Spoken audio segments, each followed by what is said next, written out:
I'm Antonia, and this is Universally Me bonus content. Follow me on Twitter and Instagram at Antonia Carlotta, and make sure you check out my Patreon where I post pieces from my family's private collection of Universal memorabilia long before I post them anywhere else. A lot of these are never before seen, and you don't want to miss them. A lot of times when I share pieces, I say this belonged to my Uncle Carl or this belonged to my Aunt Carla. And today I'm not necessarily sharing something that belonged to one of them, but it's still very much a family piece. I think you'll see why. In 1925, Universal released the film Phantom of the Opera, which was a huge success for the studio. It starred Lon Chaney as the Phantom and Mary Philbin and Norman Carey. It also had my Aunt Carla Laemmle as the prima ballerina, and some of the film was directed by my great uncle Ernst Laemmle. And then of course it was released by Carl, so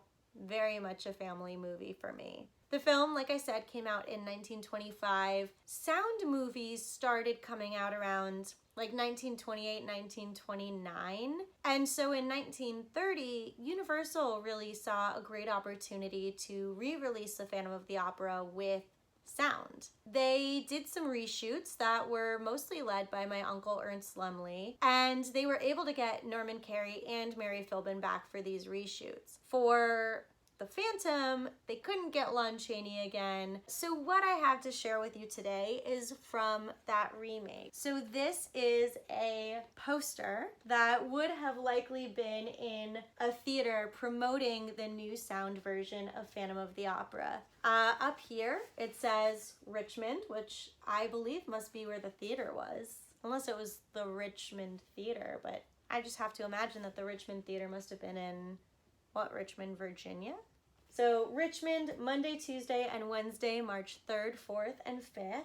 See and hear the Phantom of the Opera, Universal's magnificent production with talking, singing, dancing sequences, scenes in Technicolor, symphonic orchestra of 150 pieces. So I know in the very first release of Phantom of the Opera, there is a Technicolor scene with these beautiful reds in it.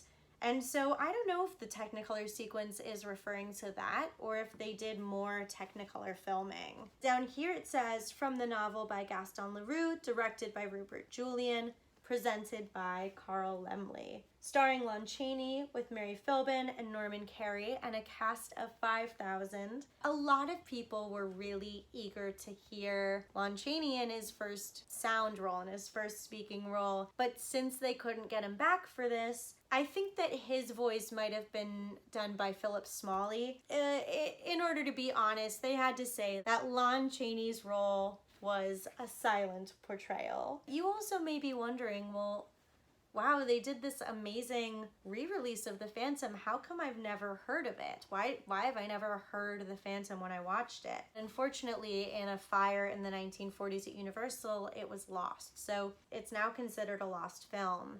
I think that there is still a soundtrack out there. I think that you can listen to it, but there isn't anywhere that we know of right now to see it. So that's really a shame. I really love this poster. I think it's made of like cardboard. It's a pretty solid paper. It does have this hole in the middle. I have no idea when that might have happened, but I think this orange color, it's really vibrant. I happen to like it. You know, I have to wonder if it was sitting maybe in the lobby of the theater or out on the street for passerbys. Passerbys? For people passing by if they wanted to watch it. But yeah, let me know if you have any other questions about this piece. Thank you so much for watching this video. Don't forget to follow me on Twitter and Instagram at Antonia Carlotta. And make sure you check out my Patreon so you can see other pieces from my family's collection before anybody else. Thanks so much. Bye.